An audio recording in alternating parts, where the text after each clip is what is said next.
आप सभी का। तो आज की इस वीडियो में हम बात करने वाले हैं जो आपका 16 तारीख को हिंदी का पेपर होने वाला है, वो पेपर कैसा आएगा और जो क्या पैटर्न होगा उस पेपर का, और उस पेपर के लिए जितने भी मोस्ट इम्पोर्टेंट क्वेश्चंस हैं उन सारे क्वेश्चंस को हम इस वीडियो में जो है कवर करने वाले हैं। तो चलिए शुरू करते हैं। तो सबसे पहले आपको क्या करना है, ऐसे जो प्रश्न दिए गए होंगे OMR वाले जो आपको पता होगा, इनमें से हमें एक एक ऑप्शन पढ़ के और सही ऑप्शन का टिक लगाना है। तो जो आपका सबसे पहला ऑप्शन है वो है, निम्नलिखित कथनों में से कोई एक कथन सही है, उसे पहचान कर लिखिए। यानी कि जो हमें 4 ऑप्शन दिए गए हैं इनमें से कोई एक सेंटेंस जो है सही है उसे हमें लिखना है। तो जो आपके चारों सेंटेंस हैं वो कुछ इस प्रकार हैं कि पहला जो सेंटेंस है आपका वो है, अशोक के फूल हजारी प्रसाद द्विवेदी का एक क्या है, निबंध संग्रह है। और जो बी ऑप्शन है आपका उसमें कह रहा है डॉक्टर राम कुमार वर्मा विख्यात कहानीकार हैं। सी ऑप्शन है आपका उसमें कह रहा है त्रिवेदी रामचंद्र शुक्ल जी का एक प्रसिद्ध नाटक है। और जो चौथा ऑप्शन है उसमें कह रहा है अर्धनारीश्वर के लेखक जयशंकर प्रसाद हैं। ये आपके चारों ऑप्शन है। अब इनमें से आपको बताना है सही ऑप्शन क्या होगा। तो जो आपका सही ऑप्शन है वो है अशोक के फूल जो है आचार्य हजारी प्रसाद द्विवेदी का एक निबंध संग्रह, ये होगा आपका सही ऑप्शन। उसके बाद हम चलते हैं आगे। तो जो आपका दूसरा ऑप्शन, जो दूसरा टिक द करेक्ट है उसमें बता रहा है कि घुमक्कड़ शास्त्र के लेखक हैं, यानी घुमक्कड़ जो शास्त्र है उसके लेखक कौन है। घुमक्कड़ शास्त्र के पहला ऑप्शन है आपका मोहन राकेश, दूसरा ऑप्शन है आपका राहुल सांस्कृत्यायन, तीसरा जो ऑप्शन है वो है धर्मवीर भारती, और चौथा ऑप्शन है आपका अज्ञेय। तो जो आपका घुमक्कड़ शास्त्र है उसके लेखक जो हैं वो है राहुल सांस्कृत्यायन, यानी आपको ये वाला ऑप्शन अच्छे से याद कर लेना है। राहुल सांस्कृत्यायन जो है घुमक्कड़ शास्त्र के लेखक हैं। एकदम अच्छे और जो रिपीटेड क्वेश्चन है वो मैंने सारे इसमें लिखे हुए हैं, तो आपको सारे क्वेश्चन जो टिक द करेक्ट है अच्छे से याद कर लेने हैं। और जो फिर हम चलते हैं आगे। तो जो आपका तीसरा प्रश्न है उसमें कह रहा है टूटा आम किसकी रचना है। अब ये जो क्वेश्चन है वो पेपर में कई बार आ चुका है और बहुत अच्छा क्वेश्चन है, तो आपको अच्छे से इसे भी याद रखना है। तो टूटा आम के लिए पहला जो आपका ऑप्शन है वो है भगवती शरण उपाध्याय, दूसरा ऑप्शन है हजारी प्रसाद द्विवेदी, तीसरा ऑप्शन है रामधारी सिंह दिनकर, और चौथा ऑप्शन है महावीर प्रसाद द्विवेदी। तो जो टूटा आम है उसके रचयिता हमारे कौन है, भगवती शरण उपाध्याय की रचना है टूटा आम। अच्छी तरीके से जो आपको याद रखना है, और ये पेपर में कई बार रिपीट हो चुका है क्वेश्चन। अब मैं आपको चौथा प्रश्न दिखाता हूँ। जो आपका चौथा प्रश्न है उसमें कह रहा है पानी में चांद और चांद पर आदमी के लेखक हैं। ये भी एक बहुत ही अच्छा क्वेश्चन है। अच्छे से आपको याद रखना है कि पानी में चांद और चांद पर आदमी के लेखक कौन है। तो जो पहला आपका ऑप्शन है वो है धर्मवीर भारती, दूसरा ऑप्शन है आचार्य रामचंद्र शुक्ल, और तीसरा ऑप्शन है प्रताप नारायण मिश्र, और चौथा ऑप्शन है जयप्रकाश भारती। तो इनमें से आपको बताना है कि कौन है। तो जो आपके जयप्रकाश भारती हैं ये आपका ऑप्शन सही होगा कि जो जयप्रकाश भारती हैं वो पानी में चांद और चांद पर आदमी के लेखक कौन है, हमारे जयप्रकाश भारती हैं। ये भी आपको अच्छे से याद कर लेना है। अब आता है आपका पाँचवा क्वेश्चन जो है उसमें कह रहा है अंजलि काव्य के रचयिता हैं, यानी अंजलि जो हमारा काव्य है उसके रचयिता कौन है। पहला है आपका राम कुमार वर्मा, दूसरा है आपका विष्णु प्रभाकर, तीसरा है आपका रामनरेश त्रिपाठी, और चौथा है आपका वियोग हरि।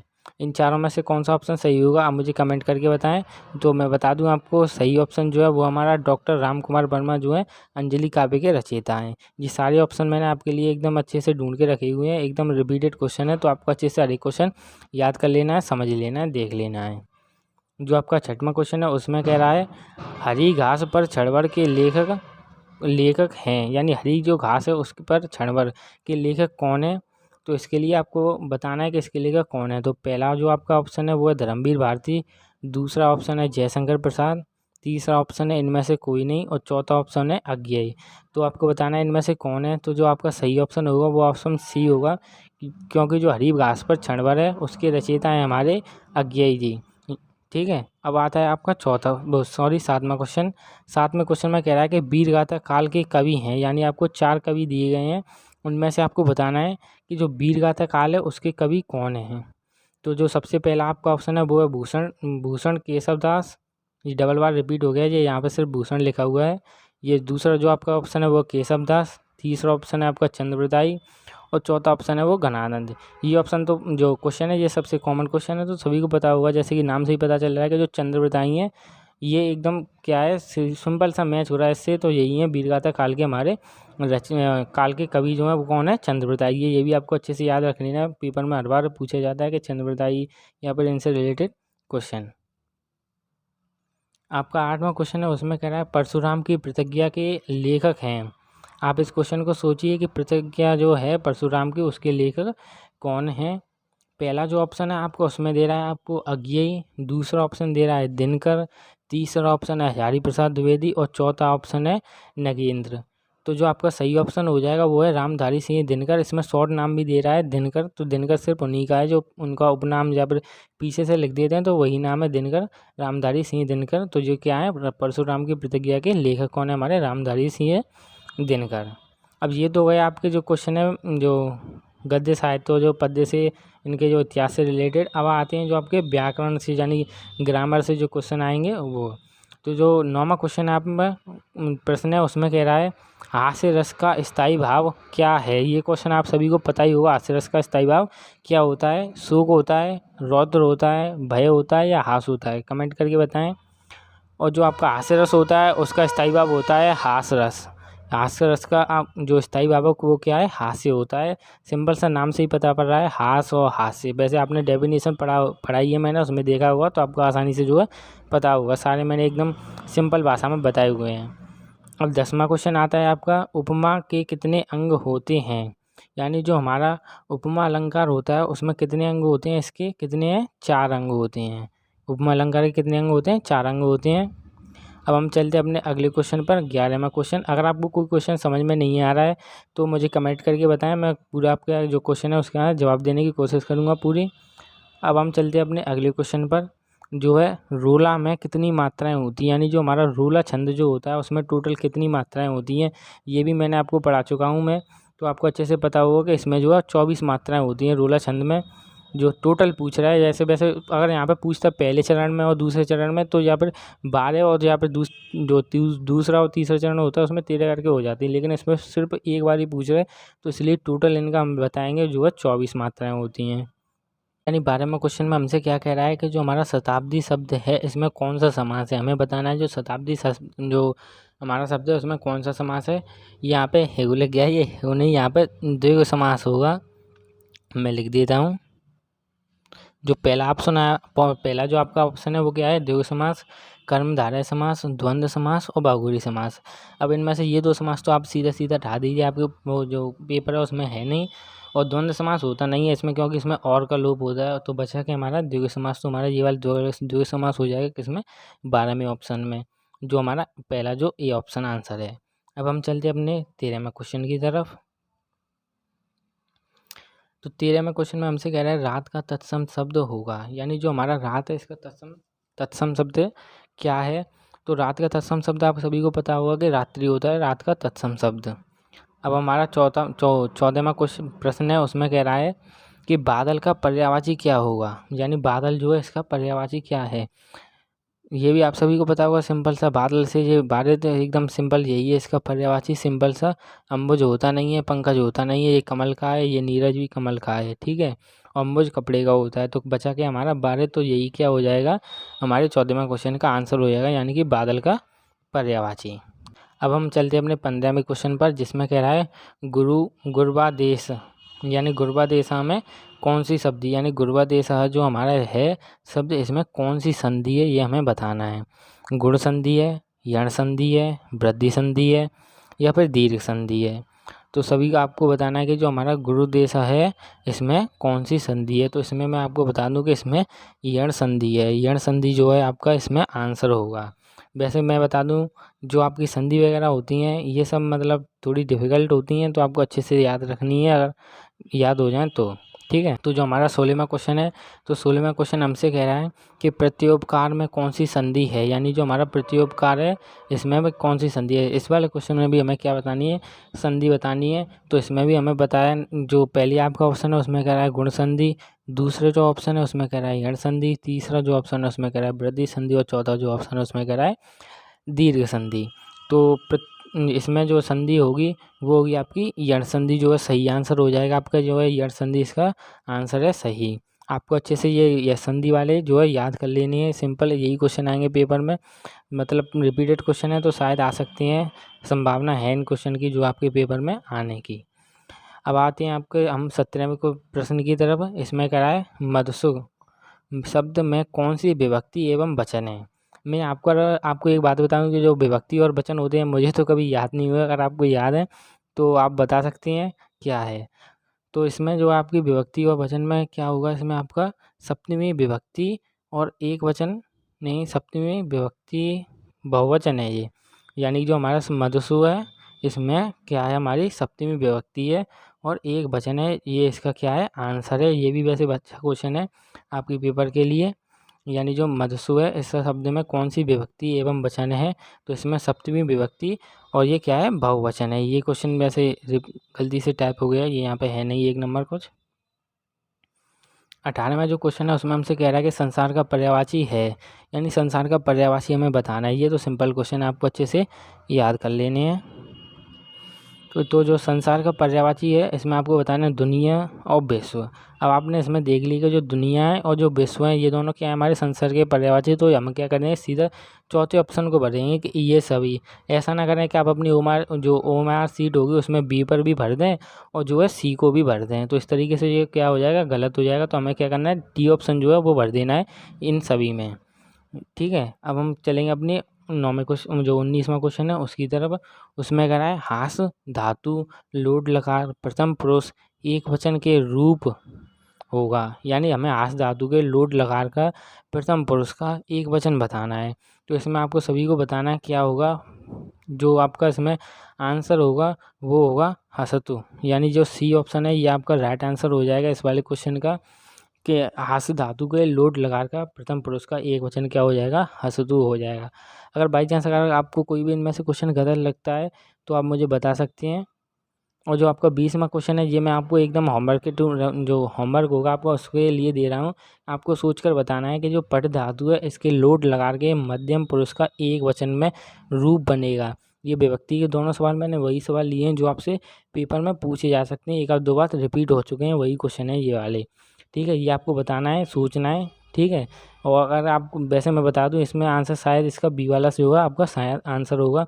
और अगर आपको गलत लगता है ये वाला आंसर तो आप मुझे कमेंट करके ज़रूर बताएं। ठीक है, ये तो आपके 20 नंबर के जो 20 ऑप्शन होंगे वो आएंगे, और इससे भी आपके ऑप्शन जो है पेपर में पूछे जा सकते हैं। यहाँ पर इनसे भी जो आपके आंसर जो ऑप्शन है पेपर में आ सकते हैं। तो आपको ये सारे ऑप्शन अच्छे से याद कर लेने हैं।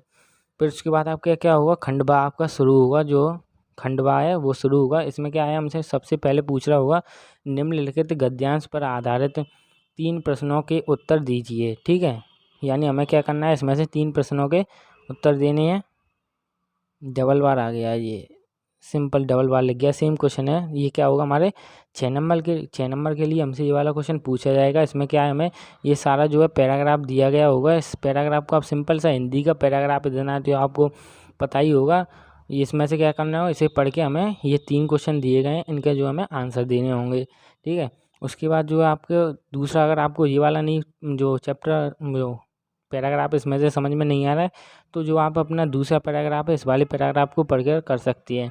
वैसे मैं बताऊँ, अगर आप मित्रता वाले जो पैराग्राफ है इसी को पढ़ें, इसी को समझें और इसी से करें, क्योंकि ये सरल है। और जो मित्रता है ये भी आपको अच्छे से पता होगा किस लेखक की जो है जो अपने जो लेखक हैं उनकी रचना है। अगर आपको पता है तो मुझे कमेंट करके ज़रूर बताएं। ये वाला मित्रता होगा, और इससे भी अथवा करके इन दोनों में से आपको क्या है एक करना होगा। इसमें भी आपको 3 क्वेश्चन दिए गए, इन तीनों क्वेश्चनों को करना है। यानी कि आपको पहले क्वेश्चन में जो है 2 पैराग्राफ दिए हैं, इनमें से आपको एक सॉल्व करना है। अब जो आपका दूसरा क्वेश्चन शुरू होता है जिसमें कह रहा है दिए गए पद्यांश पर आधारित 3 प्रश्नों के उत्तर दीजिए।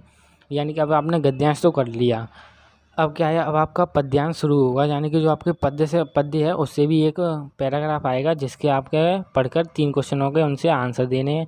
तो जो आपका पहला पैराग्राफ है वो ये वाला है, यानी कि यहाँ से लेकर यहाँ तक जो आपका पहला पैराग्राफ है, और इस पहले पैराग्राफ से आपको ये 3 क्वेश्चन दे रहा है, 1, 2 और 3, ये 3 क्वेश्चन है। इन तीनों के अगर आप इस वाले पैराग्राफ को पढ़कर इन तीनों के आंसर दे सकते हैं तो आप इन तीनों के दीजिए।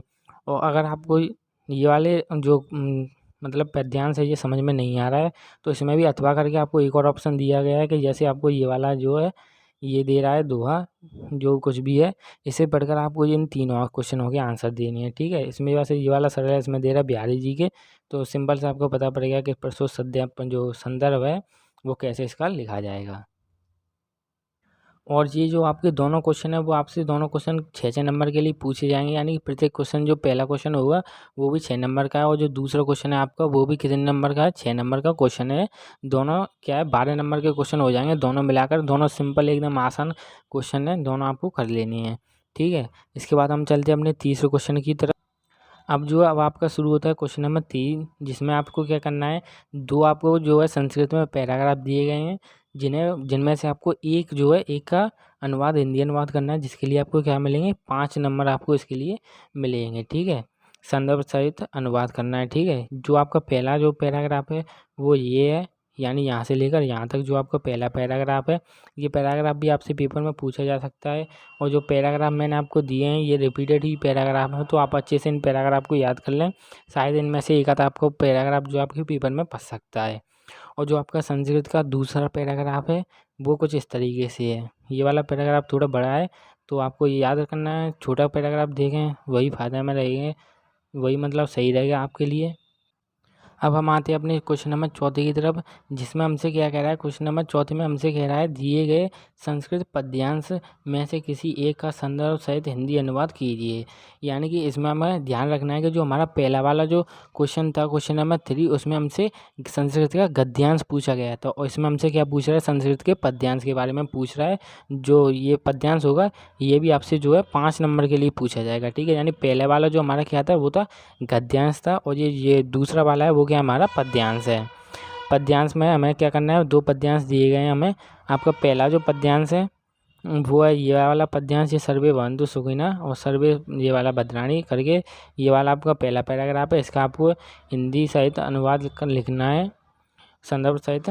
ठीक है, और दूसरा जो आपका पैराग्राफ है वो दूसरा पैराग्राफ दे सकते हैं अथवा लगा के, ये वाला पैराग्राफ है दूसरा।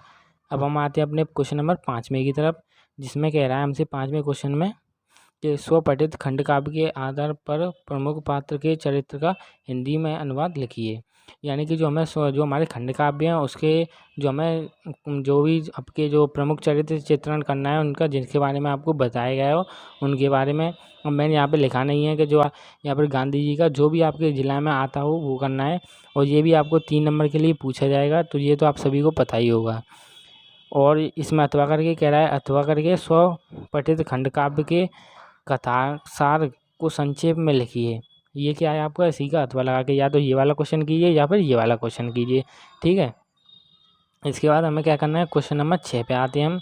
6वें क्वेश्चन में कह रहा है कि किसी एक दिए गए लेखक में से किसी एक का जीवन रचना लिखते हुए उनकी एक प्रमुख रचना का उल्लेख कीजिए। और इसके लिए हमें क्या मिलेंगे, 5 नंबर मिलेंगे, 3 नंबर हमें जीवन परिचय के लिए मिलेंगे और 2 नंबर हमें रचना के लिए मिलेंगे।